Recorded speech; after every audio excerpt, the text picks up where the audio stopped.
Alors pour mon parcours, dès l'obtention de mon diplôme, je suis rentré à la fonction publique en 2016 en tant que pharmacien au programme national de développement de l'activité pharmaceutique. J'y ai fait 2 ans et juste à la 3e année, j'ai demandé une mutation pour être dans un centre de santé, notamment le centre de santé municipal de Mputo. En 2021, j'ai été promu médecin-chef adjoint. Lorsque mon prédécesseur est parti, ils m'ont tout de suite nommé médecin-chef, donc responsable du centre de santé. Après la soutenance, j'ai été immédiatement stagiaire à Laborex chez Ubifam. Et à peine quelques mois, j'ai eu à passer le concours du CIFIP qui est le concours qui permet d'intégrer le métier de grossiste chez Laborex, chez Ubifam. Alors j'ai été admis à ce concours et aussitôt admis à ce concours, j'ai été affecté à l'agence de Laborex de Gagnoa en tant que responsable d'exploitation, pharmacien assistant. Et à Laborex, j'ai eu à faire 3 années. Et après ces 3 années, j'ai été débauché par la distribution pharmaceutique de Côte d'Ivoire.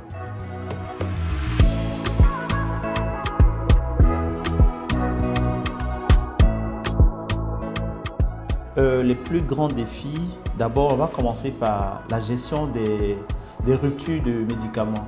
Parce qu'en tant que pharmacien responsable du service approvisionnement, j'étais confronté à des ruptures qu'il fallait que je gère. Il fallait que je m'arrange au approvisionnement des différentes agences. À l'hôpital général de Sikensi, je me retrouve responsable de service en train de gérer du stock et les carnivals de gestion de stock, on n'avait pas reçu cette formation. Donc il me fallait non seulement faire de la recherche, m'accommoder jusqu'à ce qu'on reçoive la formation au niveau du programme national de lutte contre le VIH-Sida.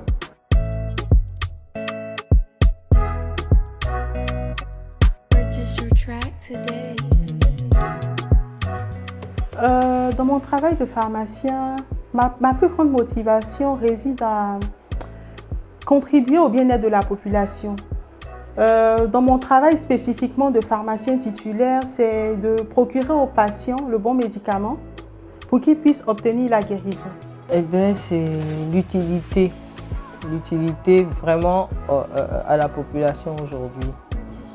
À l'officine, on rencontre plusieurs situations et avec l'état social, économique de tout un chacun, on se sent utile chaque jour en fait. J'aide des patients à retrouver la santé. Ça, c'est la première des choses. Et la deuxième des choses, c'est que je joue un grand rôle dans le système sanitaire, c'est-à-dire je suis conseiller, un rôle de conseiller, d'expert du médicament.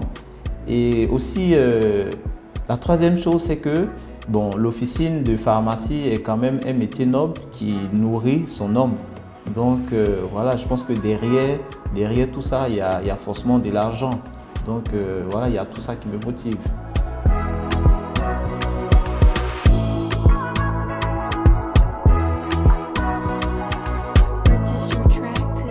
Alors pour les formations, on a la très grande chance au niveau de la fonction publique d'avoir des formations annuelles. On fait un plan d'action et donc on a des formations sur des différentes thématiques qui sont adressées soit aux responsables des établissements, soit aux points focaux. Donc on a la possibilité de participer à ces formations-là. Alors, nous sommes dans un métier qui évolue, un peu comme le secteur informatique. Chaque fois, il y a toujours des nouveautés, donc il faut faire des mises à jour, il faut toujours actualiser. Alors, on le fait par toute la documentation qu'on peut avoir sur Internet. On le fait aussi, on arrive à s'informer, à se mettre à niveau, aussi avec ce qu'on appelle les EPU, les enseignements post-universitaires. On arrive aussi à se former avec des formations parallèles qu'on fait aussi dans le cadre de nos différentes fonctions. Voilà. Et je vais dire, il faut toujours être, je vais dire, à l'affût des informations et de tout ce qui est nouveau pour ne pas être dépassé dans ce monde qui évolue de manière exponentielle. Exponentielle évolution, je parle de l'évolution des différentes technologies. J'essaie de participer à plusieurs formations continues dans des domaines qui sont plus ou moins impliqués dans mon activité de pharmacienne d'officine. Donc que ce soit la nutrition pour les adultes, la nutrition infantile, la cosmétique, la parapharmacie, la gestion des employés, le management, ce genre de choses-là.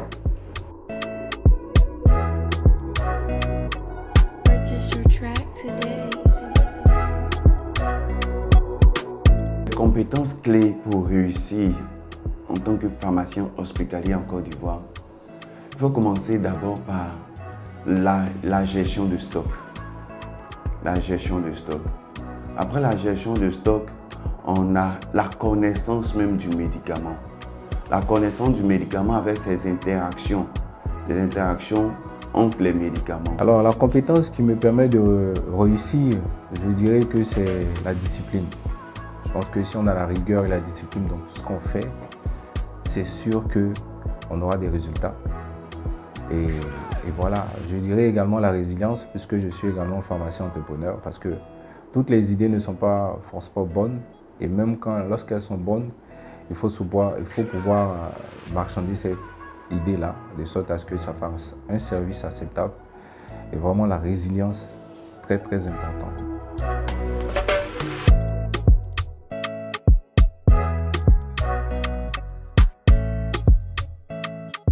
D'abord, avec les autres professionnels, ma relation se caractérise par la communication, bien sûr, une communication ouverte, le respect des compétences de chacun et dans le but de maintenir des échanges réguliers, constructifs, et on a aussi une harmonie parfaite.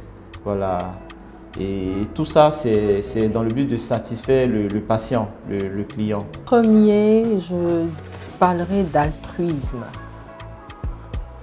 Ensuite, dans le domaine dans lequel j'évolue, le management d'une équipe, c'est la mise en place d'un système qui aboutit au bon fonctionnement en fait, de tout ce travail.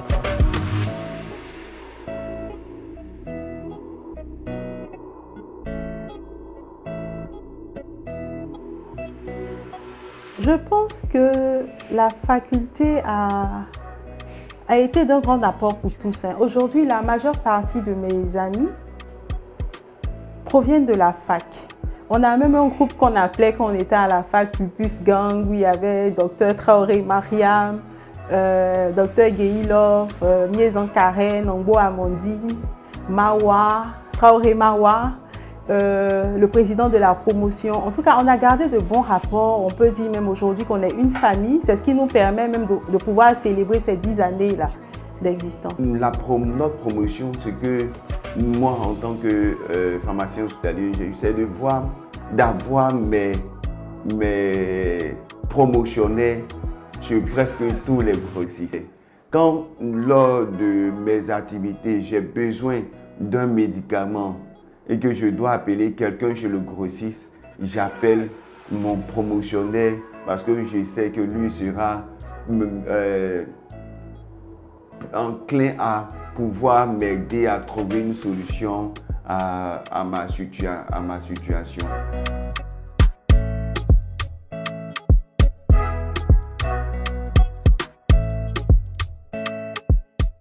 Alors je pense que le rôle du pharmacien a évolué nettement au cours de ces 10 dernières années. Évolué parce qu'aujourd'hui on a plus de pharmaciens responsables dans l'administration, dans les établissements de santé. On n'est pas forcément cantonné au métier du pharmacien-chef. Je pense qu'il y a eu quand même une grande évolution. 10 dernières années, l'informatique existait déjà, mais maintenant on a des logiciels de gestion qui sont beaucoup plus perfectionnés, qui sont beaucoup plus adaptés en fait aux besoins du pharmacien. Voilà, au niveau industriel aussi, on a eu vraiment une grande évolution de la technologie dans la production des médicaments et vaccins et autres. Il y a eu de grandes avancées. L'intelligence artificielle est en train de prendre le dessus et tout se fait avec des robots, avec, avec tout ce qu'il y a comme nouvelle technologie. On ne peut pas, comme j'ai dit, il ne faut pas rater le train du développement.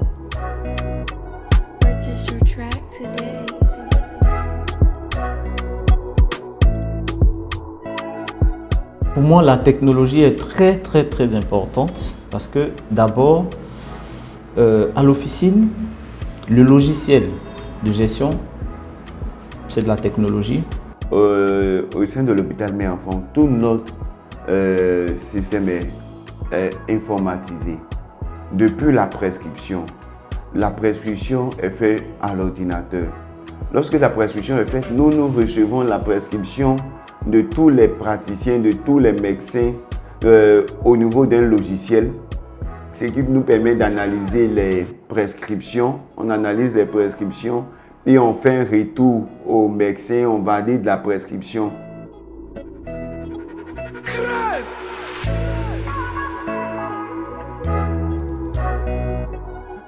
Là, par la promotion, j'ai j'ai eu le mariage. Hein. Voilà, j'ai rencontré mon époux. Il fait partie de la 30e promotion. Et disons, par cette promotion, j'ai hérité du meilleur coach. Voilà, je lui fais un coucou au passage, docteur Kwame Samuel. Alors, comme souvenir, il y a eu de très bons souvenirs. Il y en a aussi des souvenirs un peu tristes. Voilà, tristes de ce que certains de nos collaborateurs nous ont quittés. Voilà. Mais aussi, il y a eu de très bons moments, des moments de joie. Parce que moi, le moment qui m'a le plus marqué, c'était le jour de ma soutenance. Parce que, comme on dit, c'était la clôture. C'était vraiment, comme on dit, la fin. Et lorsque on dit toute fin heureuse, est toujours un bon souvenir. Donc, on sortait de la fac avec nos diplômes et avec tous nos parents, nos amis autour de nous, qui nous célébraient ce jour-là. Je parle du jour de la soutenance. Donc, ça a été pour moi l'un des moments les plus importants de la vie académique. Voilà.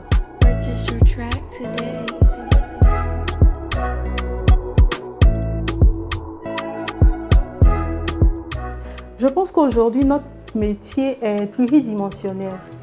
Donc, c'est en sortant de la fac, il est bien de savoir ce qu'on veut faire, voilà, pour pouvoir bien s'orienter dès le départ et se former pour être excellent dans son choix.